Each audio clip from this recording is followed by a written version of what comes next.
Compass, and in this video, I'm going to be talking about buying your first investment property as a millennial around the Boston area.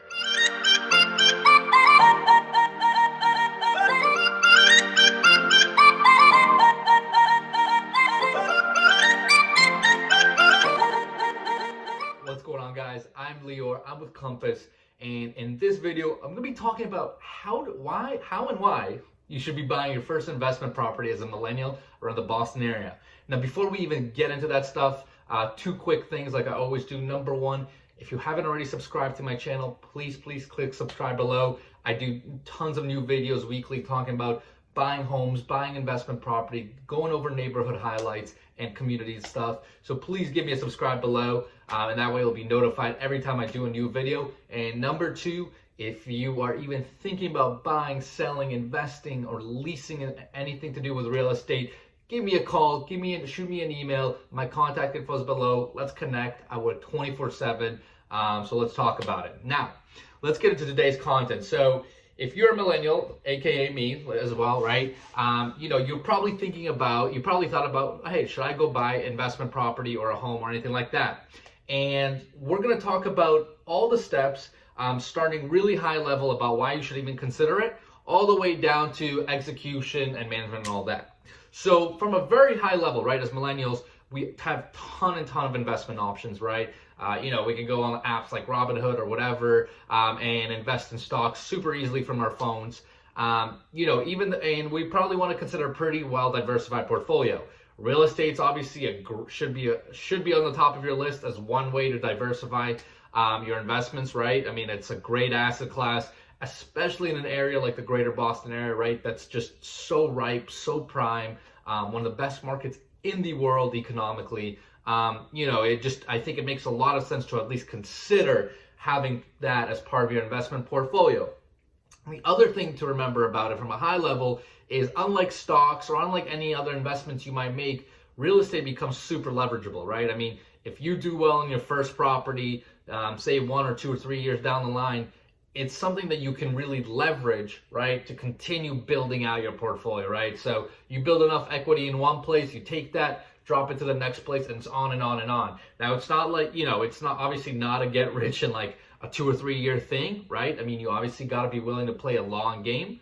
But if you're like me and you're willing to do that, you're willing to wait 10, 15 years and really just slowly build out your portfolio, it's an awesome way. So, kind of going along that, in terms of from a portfolio perspective, we got to make sure that we're on the same page in terms of like our strategy, right? Again, we're in an insanely prime market in the Boston area, right? I mean, it's one of the most economically diverse cities in the world, and it's only growing every day, right? I mean, we got industries from biotech, pharma, finance, healthcare, education, right? I mean, we got everything under the sun, and it's growing exponentially every day, right? So as long as we're willing to play the long game and you're okay with that, right? And what I mean by the long game is, again, 5, 10, 15 year horizon. Buying property today that is going to be worth much more in the future is just a good idea, right? I mean, if you're willing to take a bet on the Boston market and you're willing to buy smart today and you're willing to wait, you're probably going to do well. So that's kind of from a high level. Now, one of the things that I've heard about from people my age, right, is, they don't really want to buy real estate because of the headaches, the management, and all that stuff. And here's what I'll say about that. When I bought my first investment property, I was still working in the corporate world, 50, 60 hours a week.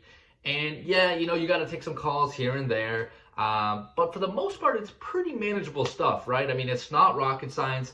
Once you put a tenant in there, unless there's something really going on wrong, there's really not that much to do. And remember, the other thing is you're always going to get connected with like handyman, contractors, all that stuff. So it's not like you have to go in the middle of the day or leave for lunch and like go swing a hammer, right?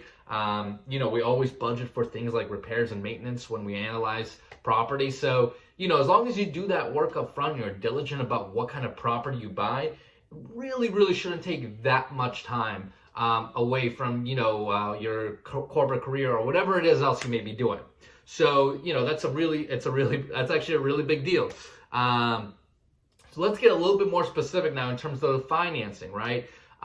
Financing, you're going to have a couple of good options, right? If you've saved enough money long term now, you could consider doing 25% down on your investment property, right? Which is kind of the typical. But you can get more creative than that, right? I mean, you could consider owner occupying, right? So instead of renting, you're going to move into a new place, whether it's a condo, right? And you maybe buy a 2 or 3 bedroom, and then you rent out the other bedroom or two, right, to tenants.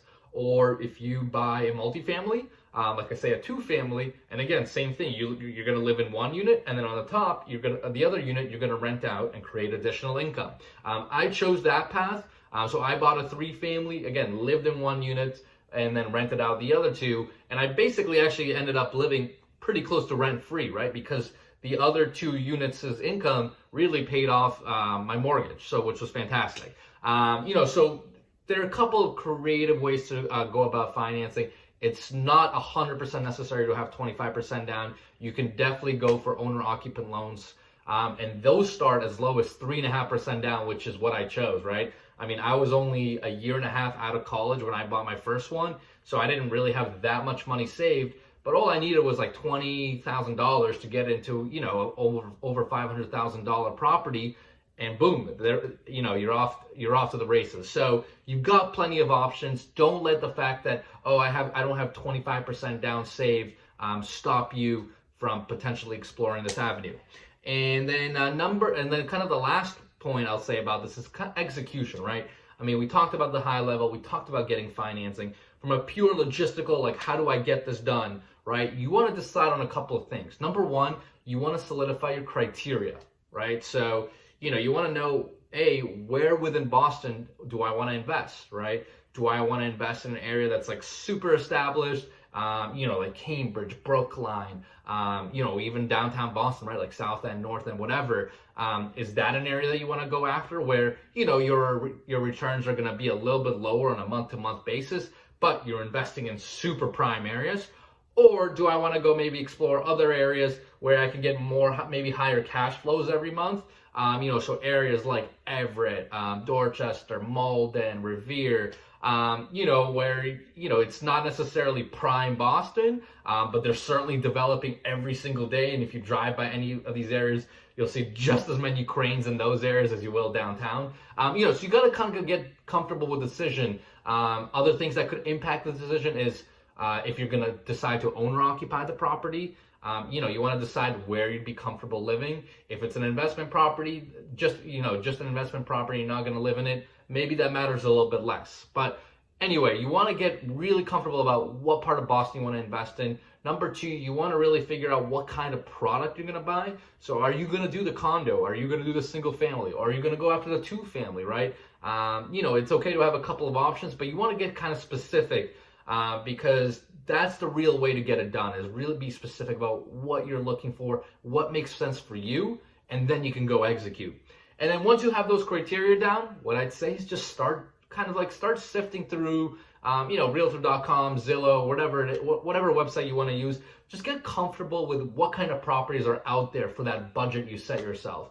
So if you've got, let's say, a $500,000 budget that you're going to buy a condo with, and you want to go buy something, say, in Jamaica Plain or maybe Somerville, you want to get really comfortable with, all right, so if I'm going to do that, these are the kinds of units I'll be looking at. And that way you can kind of get acclimated with them, really start learning the market.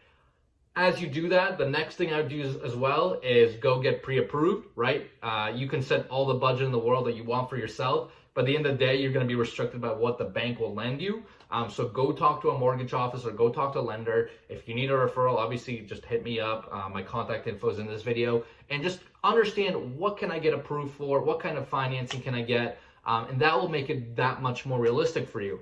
And then the last step is really just go look at stuff, right?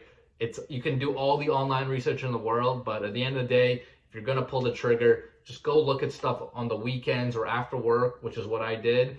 Again, you'll get acclimated. You'll start to see patterns. You'll start to understand what you're comfortable with. And eventually, you just got to pull the trigger. So hopefully that makes sense. If you guys have any questions, any concerns, any thoughts, put your comments below. And yeah, hope it helps.